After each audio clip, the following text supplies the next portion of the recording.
Saludos amigos, gracias por la amabilidad de la compañía. Soy Cristino del Castillo y este es su programa A Quemarropa. Bueno, como en la actualidad informativa nacional está un tanto aburrida, por llamarle de alguna manera, nosotros preferimos seguir enfocados en situaciones actualmente en curso y que están afectando seriamente al mundo y pudieran producir daños mayores. Me estoy refiriendo a ese conflicto en Ucrania, al pulseo entre Rusia y Occidente, enfrentados en ese escenario de Ucrania, porque así es como me parece a mí que están planteadas las cosas. La peligrosidad de todo esto se pone en evidencia cuando Rusia adoptó recientemente la decisión de poner en alerta su sistema disuasivo de defensa nuclear, como ellos le llaman.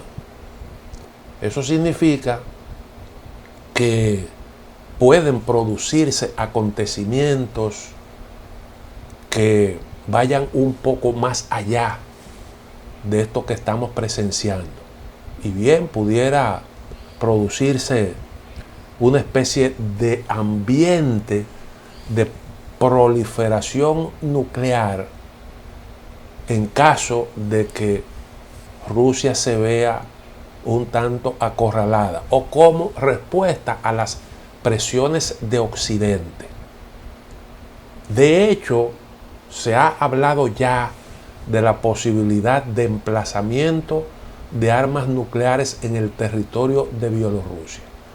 Nosotros dijimos, probablemente ese es un movimiento que Rusia dio, el de enviar tropas a Bielorrusia, un movimiento que no es algo temporal, porque recuerden que ahí mismo en la frontera con Bielorrusia hay países que son parte de la OTAN y esa es una de las preocupaciones de Rusia. Por tanto, ese sería un paso conforme a la lógica de Moscú, ese sería un siguiente paso.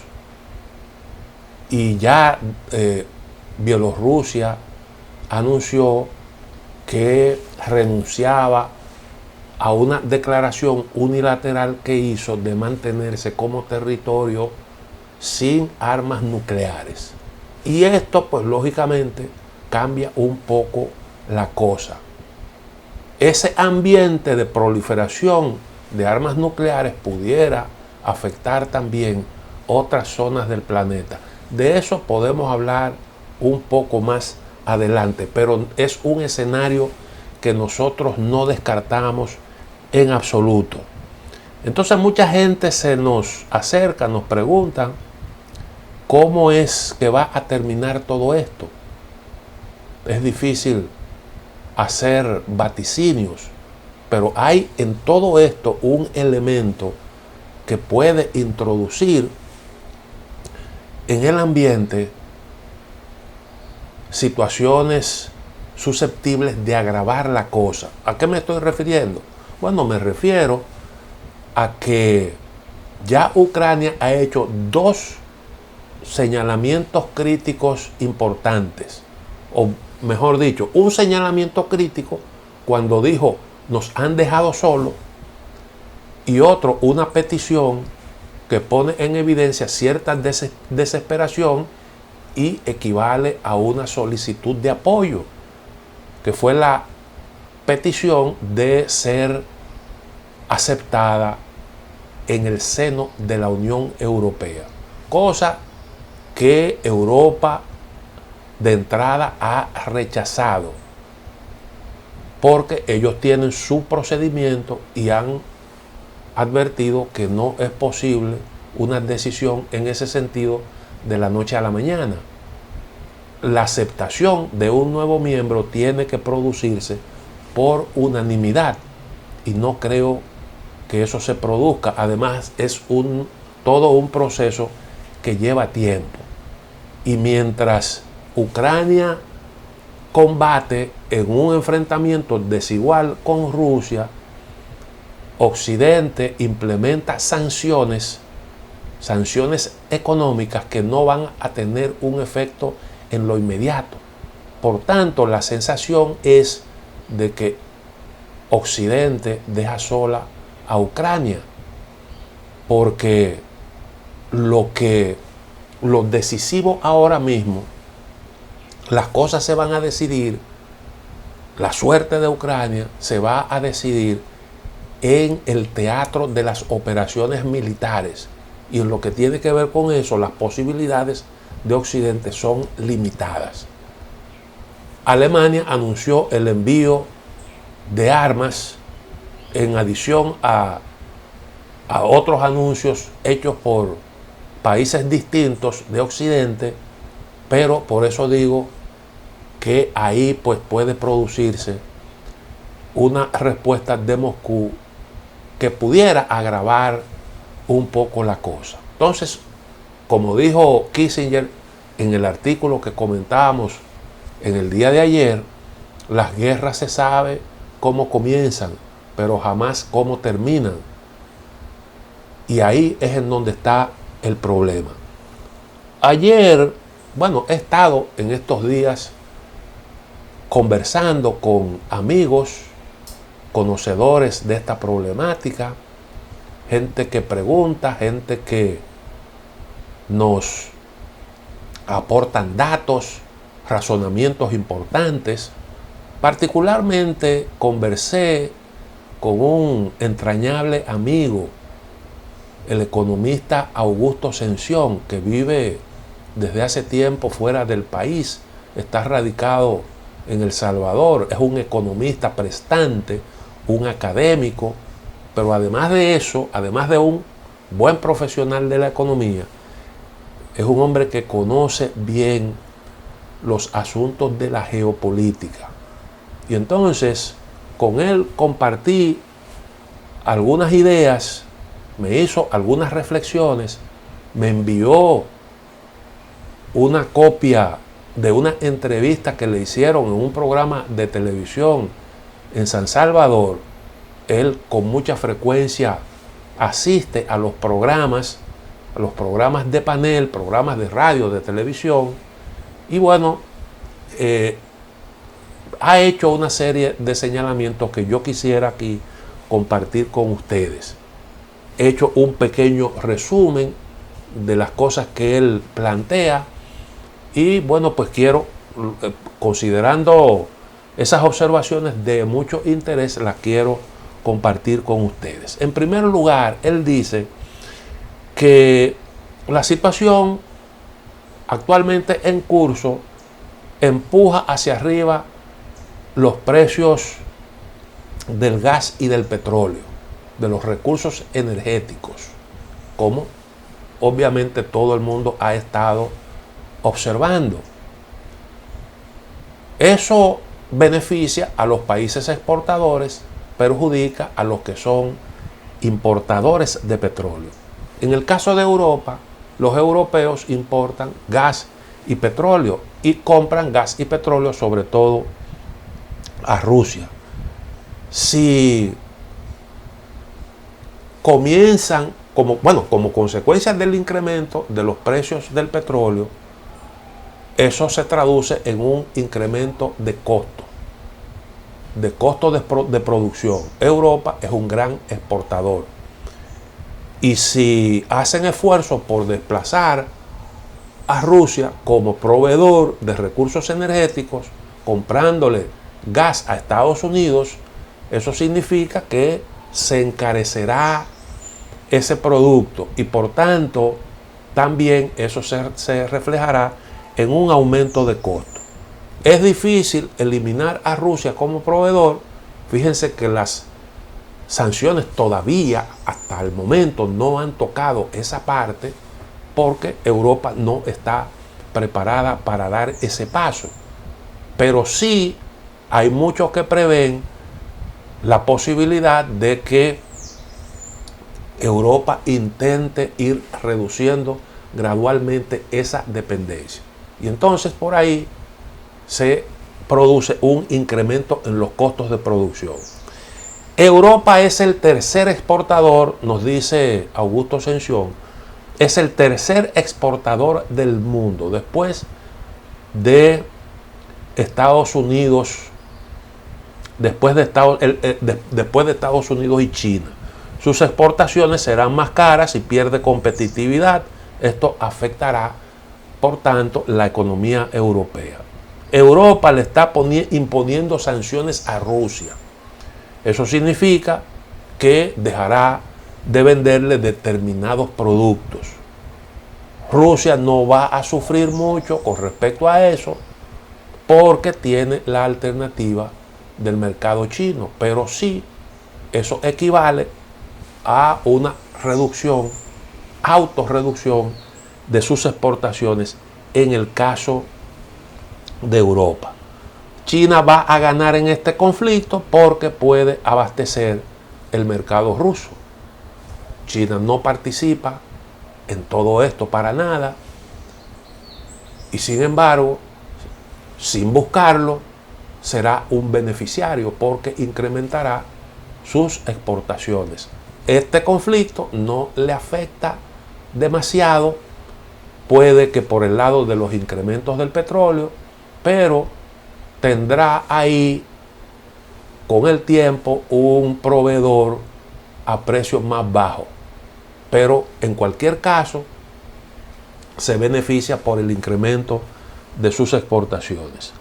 Rusia importa muchos alimentos, su economía está más centrada en el petróleo, el gas y el trigo, siempre conforme a lo que nos ha planteado el amigo Ascensión, y es dependiente de las exportaciones de alimentos. Para Europa significa la caída de las exportaciones a Rusia. Sudamérica puede abastecer a Rusia, Argentina, Brasil, son productores de alimentos y pueden hacer ahí un gran negocio. Vimos como Argentina, durante una visita que hizo el presidente Fernández, Alberto Fernández, a Moscú, ofreció ser un puente para Rusia en lo que tiene que ver con América Latina. Permítame hacer una pequeña pausa y volvemos en un momentito. Rusia puede, sigo con las observaciones del amigo Augusto Ascensión, reorientar sus importaciones hacia otros países. Tiene cómo hacerlo porque dispone de suficientes reservas monetarias. Las sanciones es posible que priven a Rusia de una parte de esas reservas, pero de todos modos dispondrá de recursos suficientes para resistir al menos durante un buen tiempo. Pero no todos sus ingresos quedarán, los perderá, porque ahí tiene el caso de sus recursos energéticos. Todavía Europa no ha anunciado sanciones en ese sentido. Y bueno, pues prescindir de las exportaciones de trigo de Rusia en un momento en el que los precios están por la nube sería crear una crisis en los precios de ese producto, al menos de ese producto. Recuerden que Ucrania también es un gran exportador de trigo. Creo que es el segundo en el mundo después de Rusia. Por tanto, ahí pues hay una posibilidad también para Rusia. Estados Unidos podrá vender entonces gas a Europa, van a reactivar el aparato militar, de hecho ya están vendiendo más armas a Francia y han activado la industria militar. Recuerden que Alemania hace un par de días anunció que destinará 100.000 millones de euros, una cifra bastante grande, para reforzar sus fuerzas armadas. Eso significa que ahí, bueno, pues hay una posibilidad para Estados Unidos. Eso era lo que les reclamaba Donald Trump a los países europeos miembros de la OTAN. ¿Ustedes quieren seguridad? Bueno, pues paguen, aumenten su gasto militar. Hay una normativa que es un 2% del PIB que deben invertir los miembros de la OTAN. Donald Trump exigía una inversión mayor. Y ahora la situación en Ucrania, bueno, pues ha obligado a Alemania a dar este paso. Y desde luego que en un ambiente como este, los países integrantes de la OTAN o no incrementarán sus gastos militares. ¿Quién es el principal exportador de armas? Estados Unidos. Bueno, pues eso para Estados Unidos es una buena noticia. El alza del petróleo eleva entonces los costos de producción. La inflación interna de Estados Unidos podría llegar hasta el 8% o el 10%. Recuerden que pues el año pasado fue de un 7%, la mayor en unos 40 años, como consecuencia del incremento en los recursos energéticos, el incremento de todos los productos que se están efectuando y como un incremento en los costos de producción, puede haber una inflación cercana al 10%, entre el 8 y el 10%. Y si la inflación llega a ese nivel, Estados Unidos entonces pierde competitividad internacional. La inflación de China anda actualmente por el 2 y el 3%, porque según los señalamientos del amigo Augusto Ascensión, los chinos son más disciplinados, tienen una política monetaria más disciplinada, la economía china es más disciplinada. Además, los costos de producción más bajos en China, más bajos en China que en Estados Unidos, significa que China desplaza a Estados Unidos en el mercado internacional con más facilidad, porque sus productos serán más baratos. Entonces ahí hay una desventaja para Estados Unidos. Para Estados Unidos, como ya dijimos, puede que venda más gas a Europa, también puede aumentar la venta de armas, pero el alza del petróleo elevará los costos de producción y entonces los productos industriales o agrícolas se hacen más caros que los chinos y eso afecta sus exportaciones. El trigo está subiendo de precio y eso puede compensar la baja, como ya dijimos, en sus productos de sus exportaciones de gas, si es que Estados Unidos logra que Europa le compre gas para sustituir el gas ruso. Esto, claro, como también señalamos, afectará económicamente a Europa y la hará más dependiente de Estados Unidos. Estados Unidos logra asestarle un golpe a Rusia en su imagen y en su economía y al mismo tiempo hace a Europa más dependiente y por tanto se coloca en mejores condiciones, tendría aliados más decididos para la batalla que está planteada con el principal adversario, que es China. Todo esto tiene como trasfondo esa competencia que uno no puede perder de vista para poder realmente entender lo que está ocurriendo. Entonces, lo que está en el fondo del problema, nos sigue diciendo Augusto, es el interés de Estados Unidos de impedir la alianza de Francia, Alemania e Italia con Asia, que querían entrar en la ruta de la seda. Este dato yo honestamente lo desconocía, no sabía que se había planteado esa posibilidad. Está claro que Europa depende económicamente de China. China es el principal socio económico de Alemania y de otros países europeos. Depende Europa de la economía china. Esa es una realidad.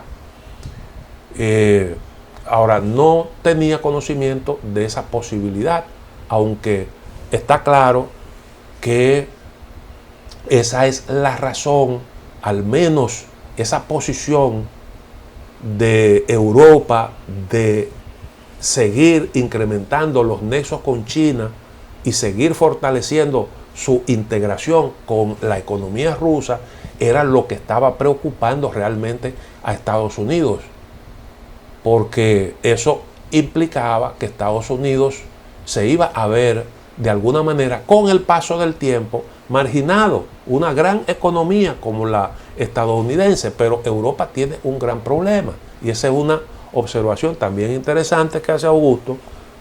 Tiene un problema, y es que no tiene hacia dónde expandirse. Como están planteadas las cosas actualmente, no tiene espacio que no sea hacia Asia, que no sea hacia Rusia, para expandirse. Con Estados Unidos tiene incluso disputas en el plano comercial. Recuerden ustedes que Donald Trump llegó hasta aplicarle sanciones a Europa. Y entonces esa es una realidad que es difícil de evadir. El asunto, bueno, hay un dato interesantísimo también, otro dato que da una idea de cómo es que han ido evolucionando las cosas. Dice el amigo Augusto que cuando cerró el siglo XX, en el año 2000, Estados Unidos tenía el 31% de la producción mundial y China tenía el 3.5%. China tenía una economía más chiquita que Estados Unidos, Japón, Alemania, Francia, Italia y Corea del Sur. En ese momento China, en el actual momento, China tiene el 18% del PIB mundial y Estados Unidos el 23%. China superó entonces a varios países y se colocó detrás de Estados Unidos. Y entonces superó a Estados Unidos como primer exportador. Lo superó como exportador y lo está alcanzando como productor. ¿Significa eso que está en juego la hegemonía del dólar? Porque, nos dice Augusto, una economía, una moneda la impone un país cuando controla la producción y el comercio. Hoy la moneda china se está abriendo paso en Asia. El 60% de las transacciones se hacen en dólares en la actualidad.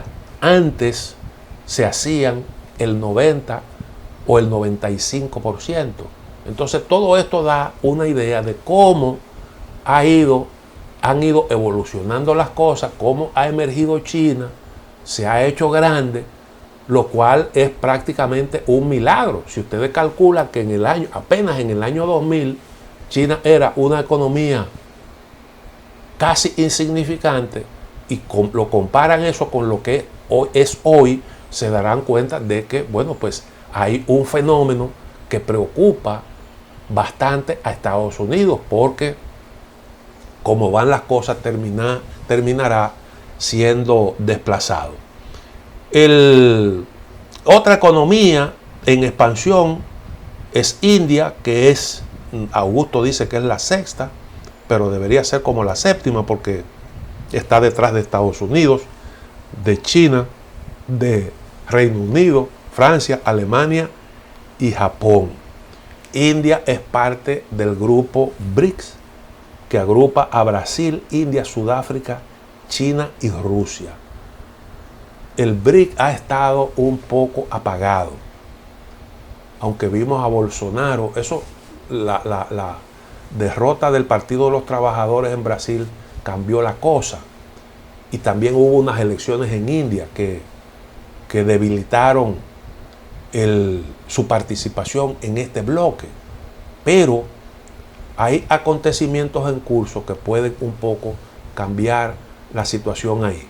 Permítame hacer una pequeña pausa y entonces en breve volvemos. El BRICS, que es la asociación que integra a Brasil, India, Sudáfrica, China y Rusia, pudiera quizás reactivarse con un triunfo de Lula en Brasil. Y estos países en su conjunto representan una buena parte de la economía mundial. El caso de India, ahí vemos que está formando parte de un grupo que es el Quad, integrado además por Japón, Estados Unidos y Australia. Y eso tiene como centro de operación la zona Indo-Pacífico. Pero India, sin embargo, se abstuvo cuando se conoció una resolución para condenar a Rusia por lo de Ucrania. India se abstuvo. Tiene unas relaciones muy intensas con Rusia, depende de abastecimiento de ese país, de recursos energéticos, y por eso India se maneja con mucho cuidado. Ese es otro efecto de todo esto, que va a abarcar no solo este país, sino también otros, pero ya hablaremos de eso. En el 2020 hubo una reunión de Putin y Merkel donde se habló de un tratado de libre comercio entre Rusia y Estados Unidos utilizando rublos y euros, evitando el dólar estadounidense. La economía, como decíamos, europea tiene dificultades de expansión y la posibilidad de lograrlo es mirando hacia el Asia, mirando hacia Rusia. Son datos que nos aporta también el buen amigo Augusto Ascensión. Entonces, con esta guerra Estados Unidos ha logrado un propósito claro, que es evitar que Alemania y Francia ingresen a la ruta de la seda. Vimos cómo lo hizo recientemente Argentina, firmando acuerdos de inversión con China por más de 23.000 millones de dólares. Ahí hay muchos recursos porque ese plan abarca inversiones multimillonarias en obras diversas de infraestructura. Ya sobre eso también hemos hablado aquí de forma, hemos analizado en otros programas esa cuestión. Entonces, si Estados Unidos logra vender gas a Europa, tendrá también un beneficio por esa parte, podría vender, tener más presencia militar, porque ya está reforzando su presencia militar en Europa, vender más armas, pero y hacer más dependiente a Europa, y logra también desprestigiar a Rusia. Esas son las ganancias que están claras para Estados Unidos en todo este escarceo. Pero eso puede también, y ese es el aspecto negativo, como hemos dicho, acelerar el desplazamiento de Estados Unidos, porque se expandirá más China. La intervención en Ucrania desprestigia a Rusia y dinamita su integración en Europa. Por eso Estados Unidos empujó la guerra. Yo creo que Estados Unidos comete un error con poner un acento excesivo en la geopolítica como una forma de apuntalar su influencia en el mundo, porque eso no se puede conseguir exclusivamente sobre la base de todas estas maniobras. Es necesario hacer más esfuerzo para incrementar la competitividad por otra vía. Y ahí vemos un estancamiento de iniciativas importantes del presidente Biden, un programa importante de inversión que ha sido torpedeado hasta desde dentro del Partido Demócrata, y eso pues es un problema. Además, hay una pregunta aquí importante que formularse. Todo esto puede afectar a Rusia, pero indiscutiblemente, y la va a afectar, bueno, de hecho ya se puede decir que la está afectando, porque fíjense que ha habido un deslizamiento de la tasa de cambio del rublo, ha habido que incrementar la tasa de política monetaria y adoptar una serie de decisiones para un poco amortiguar el efecto de las sanciones. Rusia ha anunciado que tiene una herramienta para compensar su desconexión del SWIFT. Ha anunciado también otras medidas para atenuar las sanciones, y habrá que ver hasta dónde logrará eso. Pero indiscutiblemente en eso coinciden la mayoría de los especialistas. Rusia tendrá cómo resistir por un buen tiempo.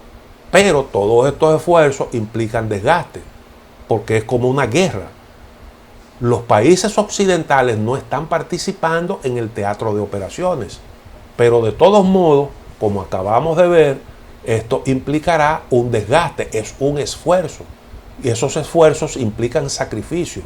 Los sacrificios debilitan, y si tú te debilitas y la contraparte se fortalece, cuando hablo de contraparte me estoy refiriendo a China porque es el principal contendor, entonces la pregunta es, ¿cuándo realmente comenzará la gran ofensiva? La ofensiva contra el principal enemigo, lo cual implicaría pelear en dos frentes al mismo tiempo.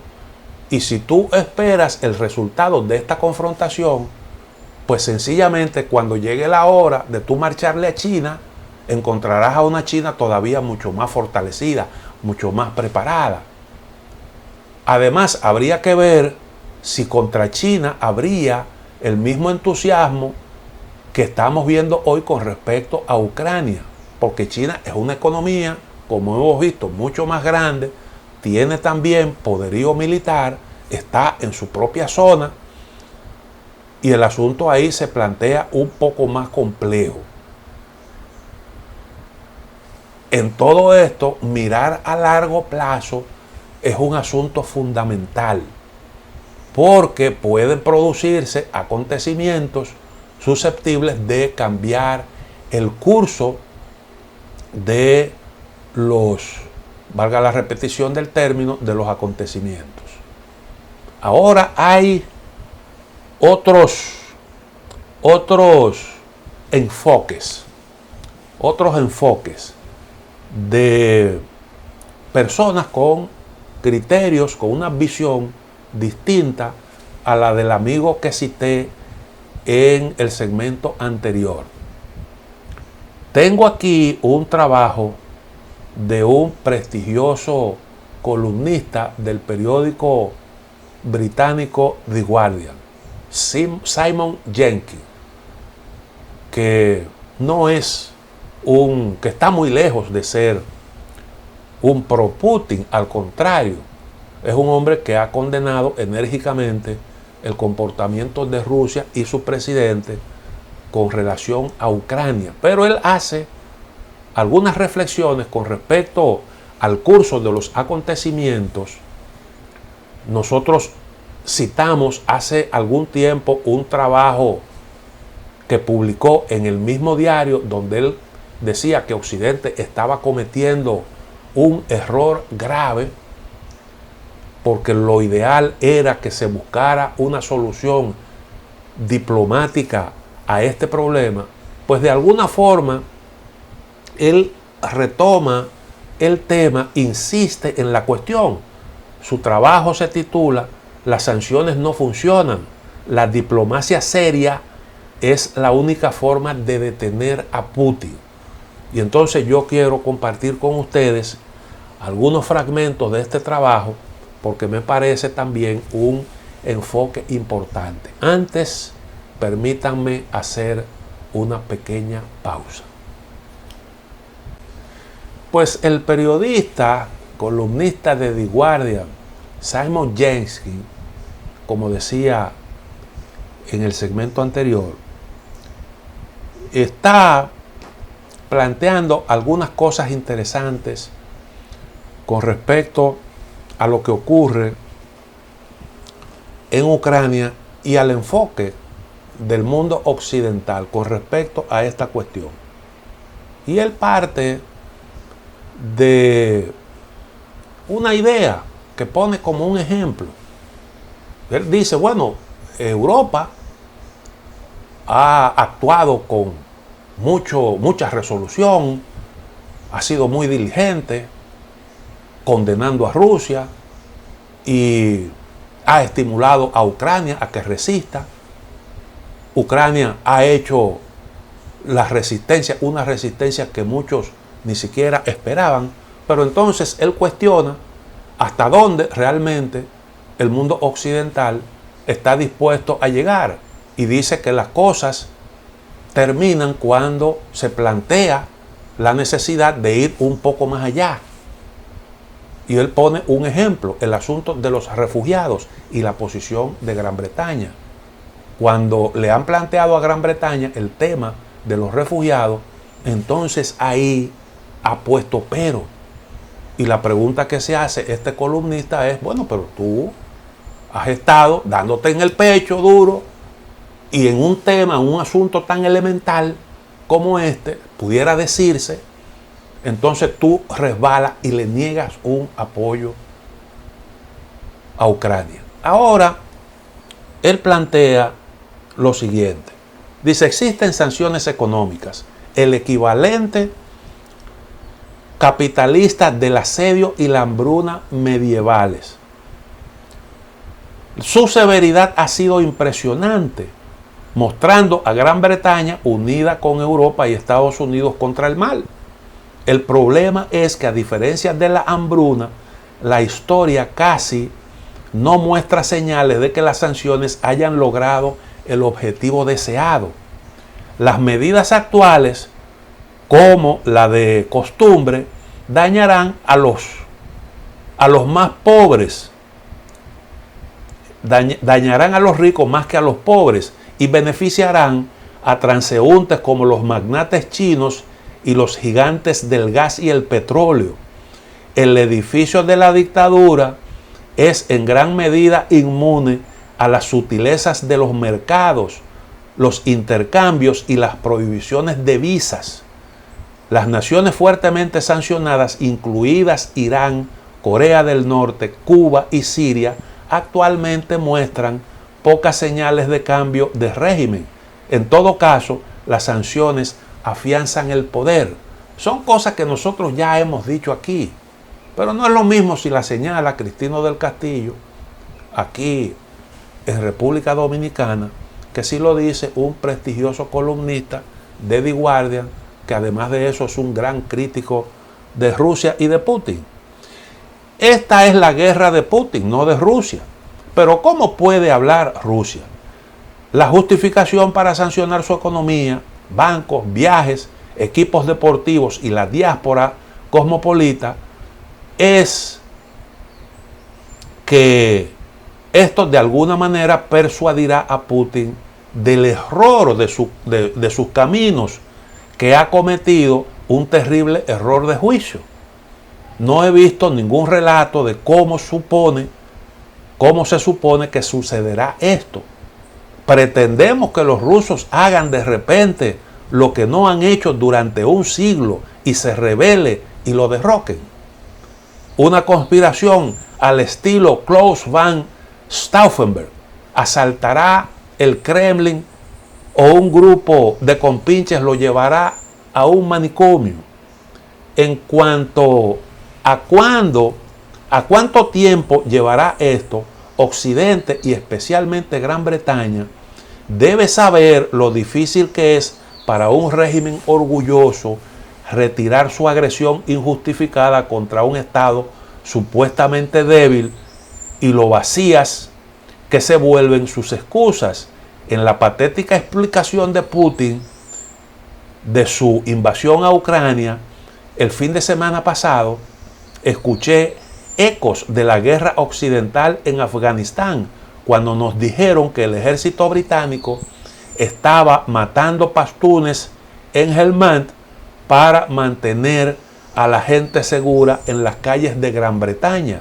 Gran Bretaña tardó años en admitir la derrota y marcharse. Lo que quiere decir que realmente ese es un camino muy ruinoso que va a producir daños, sufrimientos que no van a afectar el mal que se trata de combatir de forma efectiva, y eso se prolongará en el tiempo. Y por tanto entiende que lo correcto sería una diplomacia efectiva para lograr un entendimiento con el señor Vladimir Putin. Lo otro es cómo todo esto puede influir en la política en distintos países. Sobre esto hay un trabajo que leí interesante en el periódico estadounidense The Hill, titulado "La invasión rusa de Ucrania podría desempeñar un papel inusual en las elecciones intermedias". Inusual porque normalmente los acontecimientos internacionales no influyen negativamente para el que está en el ejercicio del poder. Al contrario, suelen beneficiarlo. Pero en este caso, pues, pudiera ocurrir lo que ha ocurrido, valga la repetición de la palabra, en algunas ocasiones. Cita el caso de lo que ocurrió en las elecciones de 1994, que tuvieron lugar a raíz del escándalo de Watergate.